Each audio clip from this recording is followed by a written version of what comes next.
आता पाहूया राज्यभरातल्या महत्त्वाच्या 50 बातम्या सुपरफास्ट पद्धतीने।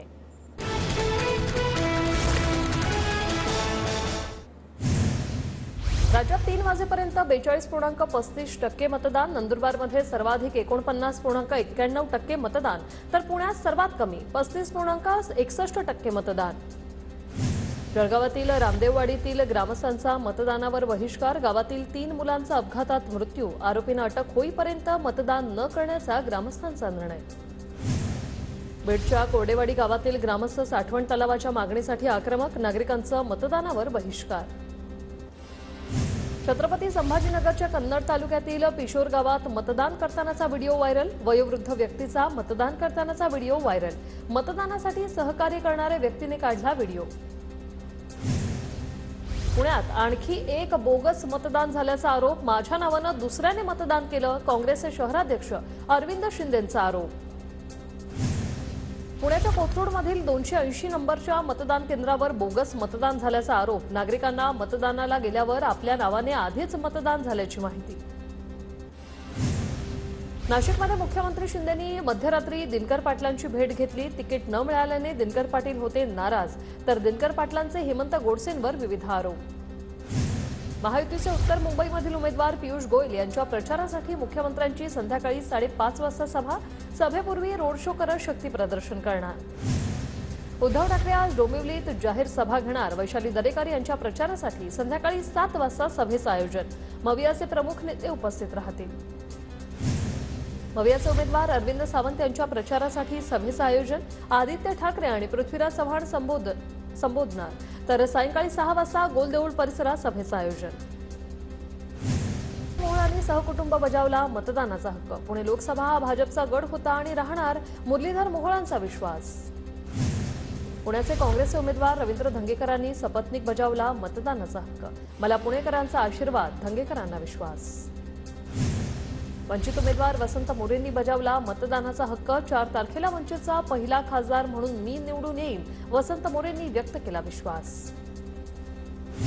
मतदानापूर्वी अमोल कोल्हेंकडून गोमातेची पूजा, शिरूरच्या जनतेचा मवियाकडेच कौल असल्याचा अमोल कोल्हेंना विश्वास।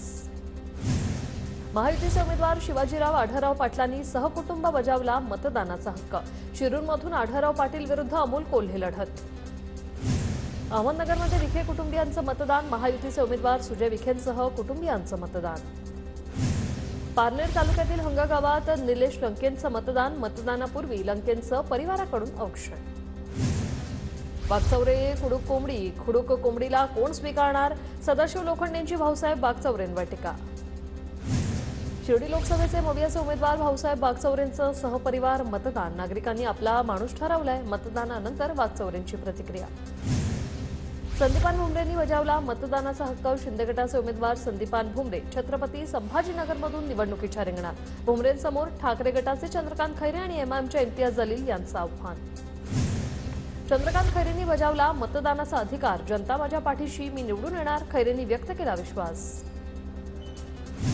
संभाजीनगरमध्ये एमआयएमचे उमेदवार इम्तियाज जलील यांच्याकडून मतदान, सहकुटुंब बजावला मतदानाचा हक्क। विकासाचं आणि देशाच्या हिताचं राजकारण जिंकलं पाहिजे, देशाला स्थिर सरकार मिळालं पाहिजे, पंकजा मुंडेंची प्रतिक्रिया।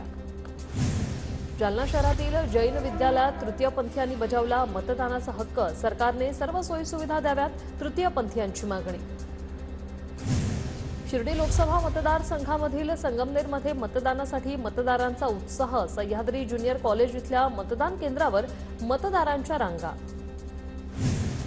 अहमदनगरच्या बाबुर्डी गावात नागरिकांचा मतदानाला उदंड प्रतिसाद, उन्हाच्या कडाक्यात देखील नागरिकांमध्ये मतदानाचा उत्साह। जळगावमध्ये विशेष महिला मतदान केंद्र, मतदान केंद्रावर महिला कर्मचारी सज्ज। नवी मुंबईतील वादळी वाऱ्यासह पाऊस, वाशी, जुईनगर, सांतपाडा परिसरात पावसाला सुरुवात, पावसामुळे ढगाळ वातावरण। सांगलीत दुसऱ्या दिवशीही वादळी वाऱ्यासह अवकाळी पावसाची हजेरी, वादळी वाऱ्यामुळे 2 एकरवरील केळीची बाग झाली जमीनदोस्त। गोंदिया जिल्ह्यात अवकाळी पावसाची जोरदार हजेरी, अवकाळीमुळे धान पिकांचं मोठ्या प्रमाणात नुकसान, शेतकरी संकटात। रत्नागिरी जिल्ह्यातील लांजामध्ये अवकाळी पावसाची हजेरी, अचानक आलेल्या पावसामुळे नागरिकांची तारांबळ, तर उकाड्यापासून नागरिकांची सुटका। धाराशिव जिल्ह्यात वादळी वाऱ्यासह अवकाळी पावसाची हजेरी. अवकाळीमुळे फळबागांसह इतर पिकांचंही मोठं नुकसान. तर उमरग्यात वीज पडून 5 जनावरं दगावली. इगतपुरीत अवकाळी पावसाची हजेरी. उकाड्याने हैराण झालेल्या नागरिकांना दिलासा. वर्ध्यातील पोरगव्हाणमध्ये अवकाळी पावसाचं शेतातील चारा त्यामुळे भिजला. जनावरांचा चारा भिजल्यानं शेतकऱ्यांवर भटकंती करण्याची वेळ. नांदेडमध्ये अवकाळी पावसानं फळबागांसह शेती पिकांचं नुकसान. काही ठिकाणी जनावरं दगावल्याच्या घटना. धाराशिव जिल्ह्यात दुष्काळाचं संकट वाढलं. 113 टँकरमार्फत ग्रामीण भागात पिण्याच्या पाण्याची व्यवस्था. रत्नागिरी शहराला पाणीपुरवठा करण्याचा शीळ धरणात केवळ 20%च पाणीसाठा. जलसाठा कमी झाल्याने शहराला 1 दिवसाआड पाणीपुरवठा केला जाणार. लातूरच्या बाजारपेठेत कांद्याची आवक वाढली. कांद्याला 2000 रुपये प्रति क्विंटल भाव. निर्यात बंदी उठल्यानंतर आवक वाढली. माढ्याच्या दारपळ इथल्या कांदा उत्पादक शेतकऱ्यांची अवस्था बिकट. 1.5 एकरात 77,000 रुपये खर्च करून मिळाले 10,000 रुपये. रत्नागिरी जिल्ह्यातील बाजारपेठांमध्ये भाजीपाल्याच्या दरात वाढ. तापमानामुळे आवक कमी झाल्याने सर्वच भाज्यांच्या दरात वाढ. सातारा जिल्ह्यातील मांढरदेवी घाट रस्ता दुरुस्तीच्या कामासाठी महिनाभर बंद. सुरक्षा भिंतीचं काम चालू असल्यानं बांधकाम विभागाचा निर्णय. माळशिरस तालुक्यातील गुरडवाडी गारवड गावात भीषण पाणी टंचाई. फळबागांसाठी टँकरने पाणी पुरवठा. विहिरी कोरड्या पडल्यानं पाणी विकत घेण्याची वेळ. नांदेडच्या नरसी येथील तरुण पाकिस्तानी व्हॉट्सअप ग्रुपमध्ये सामील. सुरत पोलिसांकडून या तरुणाला अटक. देशविरोधी गटांमध्ये सामील असल्याचा पोलिसांकडून संशय.